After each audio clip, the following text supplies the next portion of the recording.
Greetings, brothers and sisters, and peace be upon those who follow the guidance.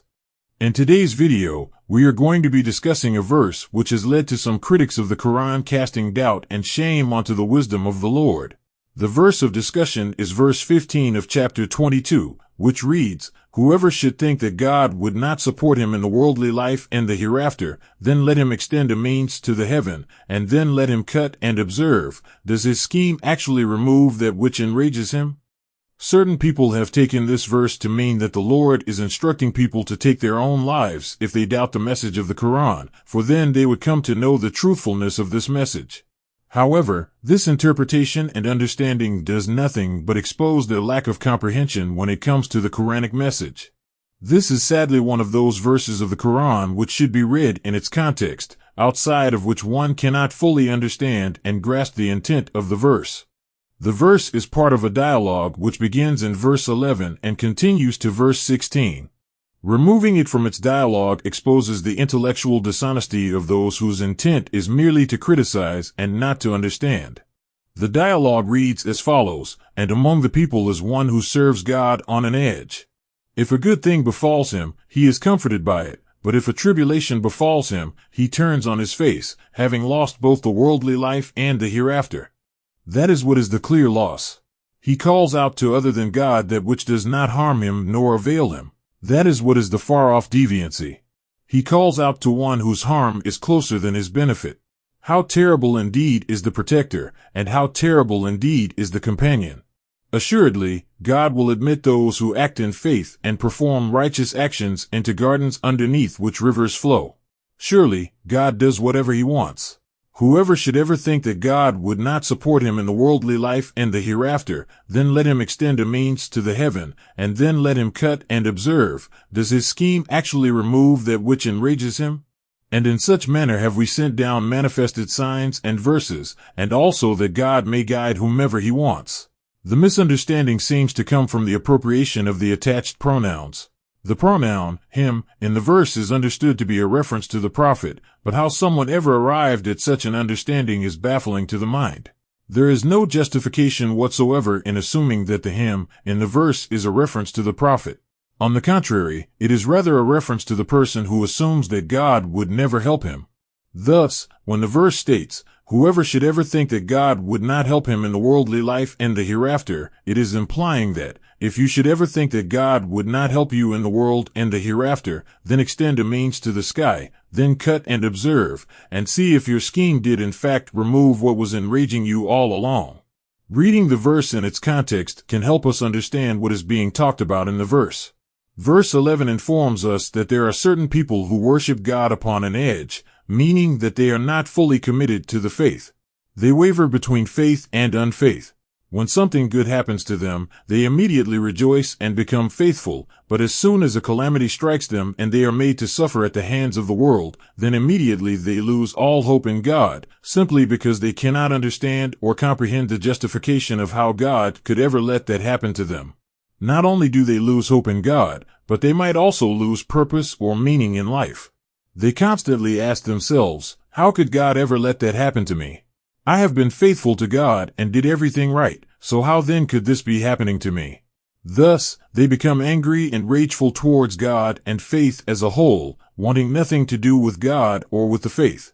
The verse calls this predicament a kind of loss that is clear and manifest, as it truly is a lot to lose.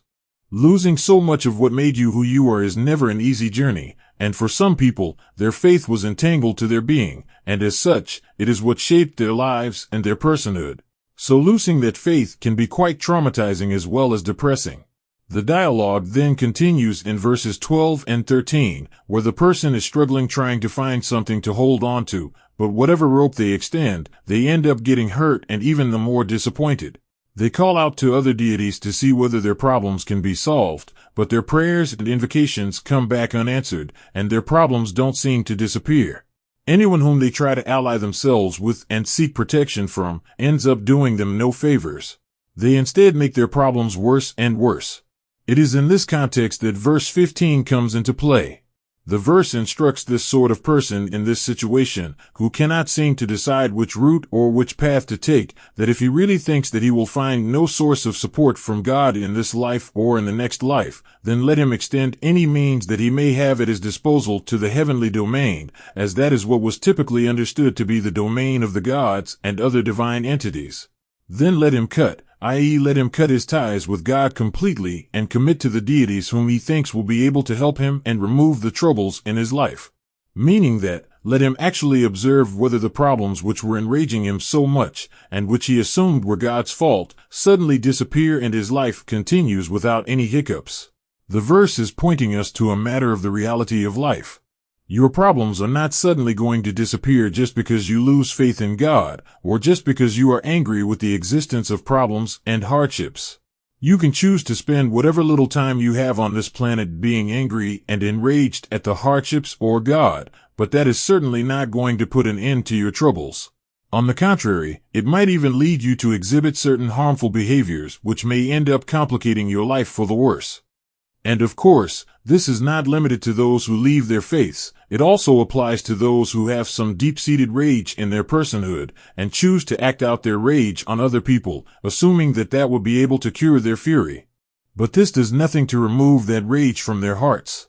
We saw this recently in what transpired with Salman Rushdie, where someone acted out his rage in the most sadistic and inhumane way imaginable.